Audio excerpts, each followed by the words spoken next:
This story is about two young demons and how their procrastination brings them in trouble. While the both of them work for an association to maintain balance between the worlds of the living and the dead, things start to escalate quickly. There are three realms in this world: heaven, human, and the boundary realm. These realms exist because of something called the spirit aura, which must travel between the three realms in order to maintain balance. The men from the boundary realm, known as the Black and White Warriors, collect the spirit aura, and this is where our story begins. The children are using their weapons to fight a beast in the middle of the night. The alarm clock rings in the room of a black-haired child named Chowie, who we later learn is the sister of the white-haired child named Xiaobao. The children rush to a large castle to clock in for work there, where we find Master Yama, the two children's boss. He's a little miffed that the kids are late but asks for an update on their tasks. They still haven't finished their work, Xiaobao says, which of course enrages Master Yama. The siblings board the ship to the human realm, where they meet other black and white warriors. The ship takes them to the human realm, where we see a child in a dark alley getting beat up by multiple men who are trying to squeeze money out of them. He drives them out of the castle and demands that they go back to work. Xiaobei and Chowie arrive and instantly see the boy is possessed with a wandering soul when he kills the last man standing in his way with superhuman strength.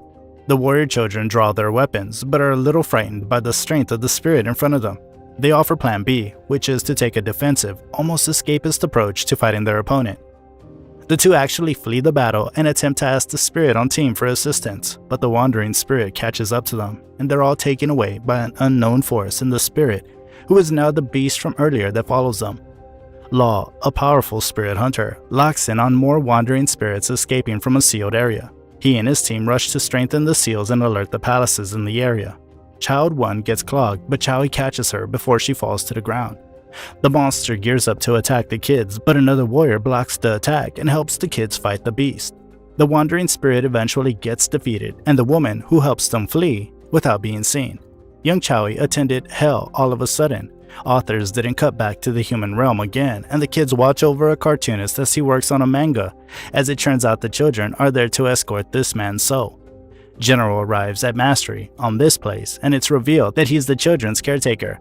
He even goes as far as to jokingly ask Master Yama if they can stay at his house for the time being. He attempted submitting his finished book to a publisher while dressed as a homeless person. They see the man heading into a cab and hurriedly chase him. Meanwhile, beneath the sea, the seal begins to break. The man offers the boy money, but he declines, stating that it won't even buy him a meal. The man instead gives him a sandwich and leaves him alone. Xiaobei then returns to tell her brother that she couldn't find any flower pots in the office building. The man's manga is rejected by the editor for a variety of reasons, but he stands up for himself and his story.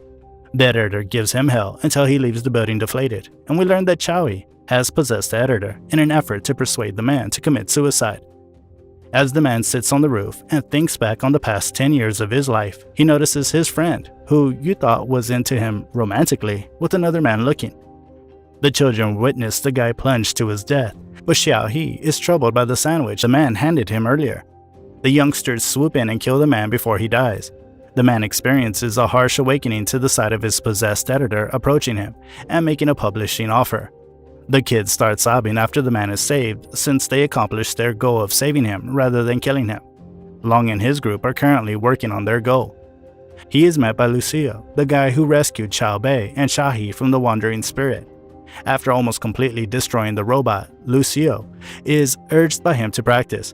A messenger arrives hurrying the two and tells them that they must go right away on a reconnaissance expedition to the White Mountain, where the Great Seal is said to be, after spirit hunters are mobilized as a result of the Spirit Seal.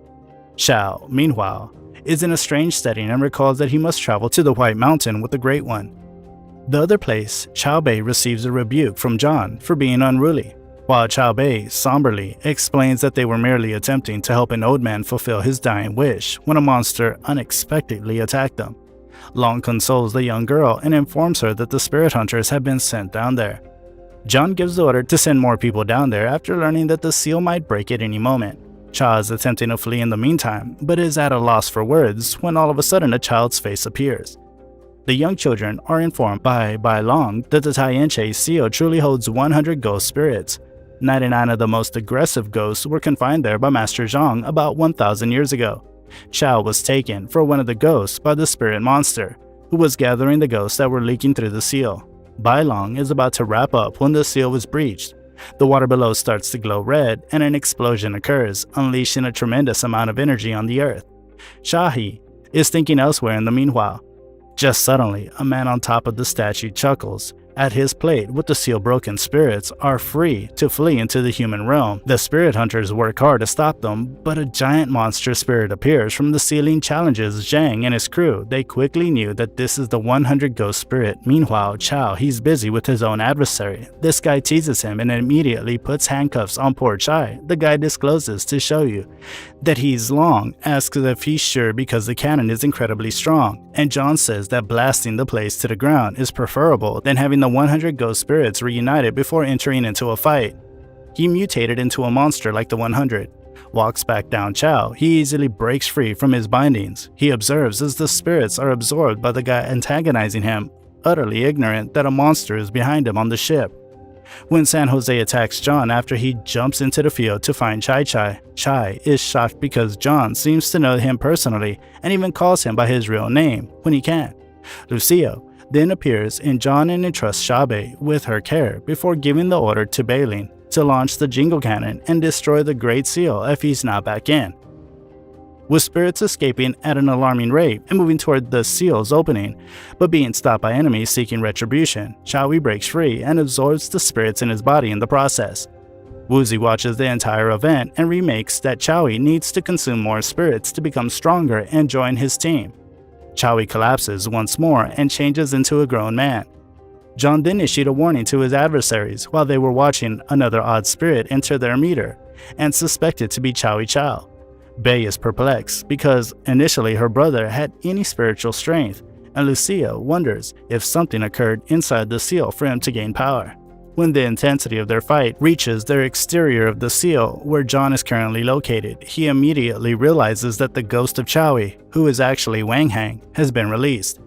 Woozy greets Xiaowei now and calls him a laying hen and starts attacking him. The two fight, but Xiaowei or Wang Hang succeeds in incapacitating him. Once drowsy, once about to with Wang Hang, John finally overcomes those attempting to prevent him from entering the seal and continues on his marriage. But his remarks struck a chord in Wang Hang's memory. When Xiaobei was younger, Wang Hang recalls her pleading with him to keep her company. And the story goes on, with many interesting plots and twists. Comment if you liked the video and we'll make a part 2. Don't forget to like and subscribe to our channel for more such content and turn on the bell icon to get notified whenever we post a new video.